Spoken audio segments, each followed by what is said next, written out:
Time for 7 First Alert weather. A very pretty picture on satellite, a rapidly intensifying system out over the Pacific. That classic comma shape. It has clear fronts here, warm front, cold front as well. It's even trying to develop a bit of an eye in that center of the circulation there with this low pressure system. And you may have already heard it said several times or seen it on social media, people referring to it as a bomb cyclone. Bombogenesis is said to have occurred if a low pressure system drops at least 24 millibars in 24 hours, deepening that low. So kind of like dropping a bomb. That's where the name comes from. 984 millibars earlier today and expected to actually strengthen or lose about 26 millibars in pressure by the time we hit tomorrow around midday. Again, bombogenesis, a pressure drop of at least 24 millibars in 24 hours. So it's not technically a bomb cyclone yet. It's just expected to reach that criteria, have said to undergone bombogenesis,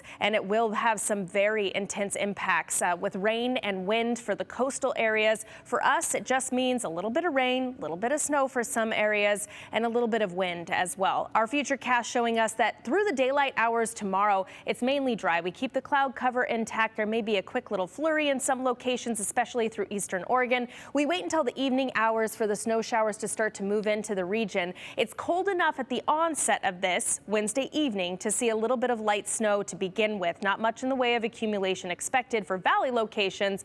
And then that mild air comes surging in. We have a breeze or gusty conditions coming out of the southeast. Any of that snow will cook away for valley locations. We're just looking at rain through the day on Thursday and a bit breezy as well with milder temperatures in store for us. Again, with that warm front coming in and all of this moisture streaming in out of the southwest, it is a mild system for us. It will still mean a little bit of snowfall for our mountain locations. Generally speaking, anywhere from about 2 to 4 inches, 1 to 3 inches through eastern Oregon, Malheur, Harney counties, and up through Baker City as well. Magic Valley forecast tomorrow, mostly cloudy skies, dry conditions, cold temperatures. We do warm by a couple of degrees tomorrow on top of today's highs, but still just a touch below average for this time of year before we see highs getting into the 40s for the rest of the week ahead. I also mentioned the wind. I wanted to tell you it does pick up with a bit of a breeze tomorrow afternoon and continues to be fairly gusty into early Thursday morning as well, with gusts up to 25-30 miles per hour.